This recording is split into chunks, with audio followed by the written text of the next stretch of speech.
बिस्मिल्लाहिर्रहमानिर्रहीम। अस्सलाम वालेकुम स्टूडेंट्स, हम सीख रहे हैं क्लास 7 साइंस। इसके chapter number 11 technology in everyday life दिया हुआ है।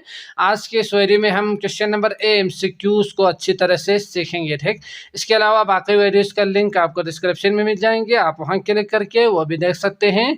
शुरू करते हैं क्वेश्चन पार्ट 1। उन्होंने दिया हुआ है the percentage of fresh water on earth. तो ज़मीन के ऊपर जो फ्रेश वाटर है, ताज़ा पानी है, उसका परसेंटेज कितना है ये आपने बतानी है। तो उन्होंने कहा is not more than only, तो इससे ज़्यादा नहीं है भी उन्होंने कहा है। तो यकीनन आप देख सकते हैं 2%, 30, 20, 25।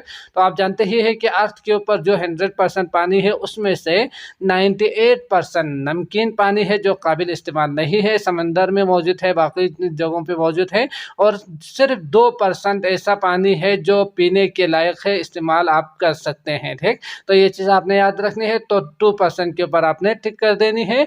अर्थ के ऊपर फ्रेश वाटर की जो परसेंटेज है वो कितना है, 2%। और बाकी जो 98 है वो साल्टी है, वो भी आपने याद रखनी है। इसके बाद है two drip irrigation system is useful for agriculture. तो जो एग्रीकल्चर है वहाँ पे जो ड्रिप इरिगेशन, तो ये कौन सा सिस्टम था ये आप जानते ही हैं कि आप खेतों में जो है ना पाइप के थ्रू पानी को जड़ों, जो पौधे हैं उसके जड़ों तक पहुँचाने के लिए पाइप का यूज़ करके आप पानी वहाँ पे लेकर जा सकते हैं। किस तरह से, आप जो खेत है वहाँ पे इस तरह से पाइप को फिक्स करके ना, फिर जहाँ पे प्लांट है वहाँ उसके पाइप के बिल्कुल नीचे आपने सुराख बनानी है। तो इस तरह से पानी डायरेक्टली यहाँ जो प्लांट है उसके जड़ों तक पहुँच सकते हैं। तो ये जो सिस्टम है, ये निज़ाम है, इसे ड्रिप इरिगेशन सिस्टम कहा जाता है। तो आपने सीखा कि ये क्या काम करते हैं, क्या फ़ायदा पहुंचाते हैं। तो यकीनन पानी को डायरेक्ट वो जड़ों तक वो पानी लेकर जाते हैं। ठीक, ये सिस्टम। तो spread equally reach the root directly, तो यहाँ पे है, इसके ऊपर आपने टिक कर देनी है। और स्प्रिंकल्स वाटर ऑपरेशन, तो ऑपरेशन बुखारात की तरह, और स्प्रिंकल वाटर जो चश्मे जिस तरह फूटते हैं ना उसी तरह से पानी सैराब करते हैं। तो ये होते हैं, ये आपने याद रखनी है। इसके बाद अगला है 3। तो अगला पार्ट है 3 given below from the list. तो यहाँ पे लिस्ट दिया हुआ है ABCD करके, आपने इनमें से देखनी है कि the list is not a way to preserve food. खुराक की हिफाजत करने के लिए कौन सा जो तरीका है वो इस्तेमाल नहीं कर सकते आप, या ये नहीं है। तो यकीनी बात है फ्रीजिंग आपके थ्रू आप कर सकते हैं, खुराक की हिफाजत कर सकते हैं फ्रीज करके। और पिकलिंग के जो कि हमने सीखा था करिंग के, तो ये भी आप कर सकते हैं। और गार्निशिंग जो कि सजा के, यकीनी बात है कोई भी अगर फूड अगर आप उसको अच्छी तरह से सजा के रखेंगे तो कभी भी यकीनी बात है वो ख़राब होने से नहीं बचेंगे, वो ख़राब हो सकते हैं अगर आप सजाएंगे तो। ठीक, तो इसके लिए जो मेथड हमने सीखा था उन मेथड का आप यूज़ करके खुराक को हिफाजत कर सकते हैं या ख़राब होने से बचा सकते हैं। तो गार्निशिंग के ऊपर आपने टिक कर देनी है।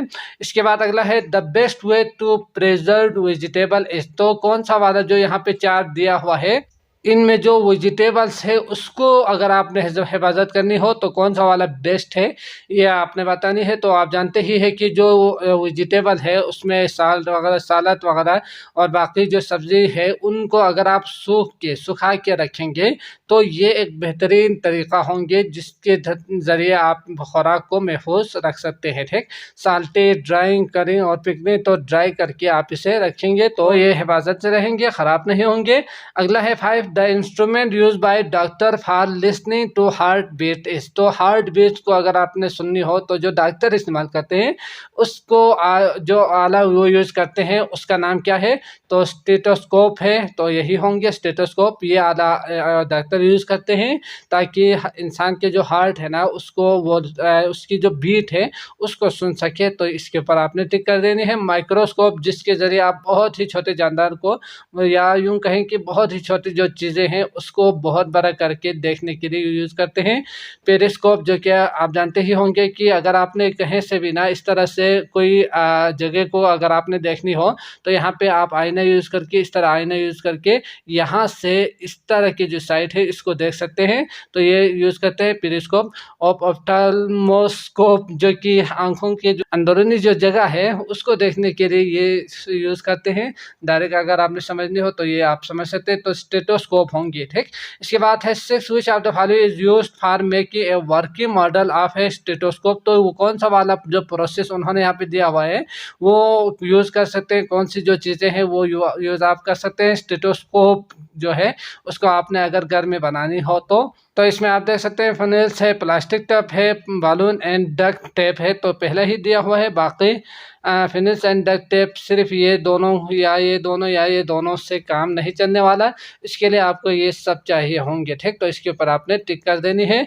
अगला है आपके पास use of hand sanitizer help in. तो हैंड सैनिटाइजर जो है वो क्या करते हैं, तो यकीनन आजकल तो आप जानते ही है हैंड सैनिटाइजर का मतलब क्या होते हैं। तो ये मदद करते हैं killing germs from the skin and keeping it safe, और इसको सेफ भी रखते हैं, जर्म्स को वो मारते भी हैं और सेफ भी रखते हैं। तो यही आपका ऑप्शन सही होंगे। ठीक, इसके बाद रिमूव जर्म्स। तो जब आप सैनिटाइज करेंगे तो रिमूव तो नहीं होंगे, उसके थ्रू कीपिंग स्किन सेफ, हाँ ये भी रख सकते हैं, कीपिंग स्किन मॉइस्चराइज्ड भी हो सकते हैं, लेकिन सबसे जो बेस्ट ऑप्शन है वो है killing germs from the skin और कीपिंग इट सेफ। ठीक, इसके बाद अगला है in pickling food is salt in. तो पिकलिंग का जो प्रोसेस है उसमें क्या कर सकते हैं, आप फूड को स्टोर कर सकते हैं, खुराक को महफूज रखने के लिए क्या कर सकते हैं, तो इसमें आप साल्ट और एसिड को शामिल करके आप सोल्व करके फिर इसे महफूज रख सकते हैं। ठीक, इसके ऊपर आपने टिक कर देनी है।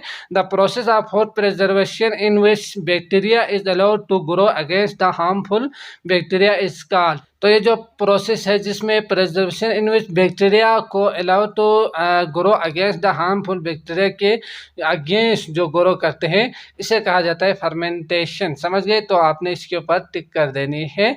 इसके बाद 10 है, सवाल है आपके पास 10 पेस्चराइजेशन मीन्स। तो पेस्चराइजेशन का जो मानी उन्होंने कहा है कि इनमें से कौन सा वाला है, तो freezing at a certain temperature, heating at a certain temperature, drying at a certain temperature, heating to change the colour. तो यकीनी बात है इनमें से जो बेस्ट ऑप्शन है वो है heating at a certain temperature. जो हीटिंग एक ख़ास टेम्परेचर पे अगर आप हीट करेंगे किसी भी फूड को माइक्रोब फ्री रखने के लिए, यानी जो बैक्टीरिया है वो यकीनन आप जानते ही है कि खुराक जो है वो क्यों ख़त्म होते हैं, क्यों ख़राब होते हैं, तो ये माइक्रो जो ऑर्गेनिज्म है उसकी वजह से। तो इसको महफूज रखने के लिए हीटिंग का एक ख़ास टेम्परेचर पे हीट देते हैं, तो इसी ये जो प्रोसेस है वो होता है। तो इसका मानी भी यही है, तो इसके ऊपर आपने टिक कर देनी है। ठीक, तो मैं उम्मीद करता हूँ आपको अच्छी तरह से समझ में आ चुका होगा। अगर आए हैं तो लाइक करके जाइएगा। अगली वीडियो लॉन्ग क्वेश्चंस के आपको डिस्क्रिप्शन में लिंक मिल जाएंगे, आप वहाँ क्लिक करके वो भी देख सकते हैं। मुझे इजाज़त दीजिएगा। अल्लाह हाफिज़।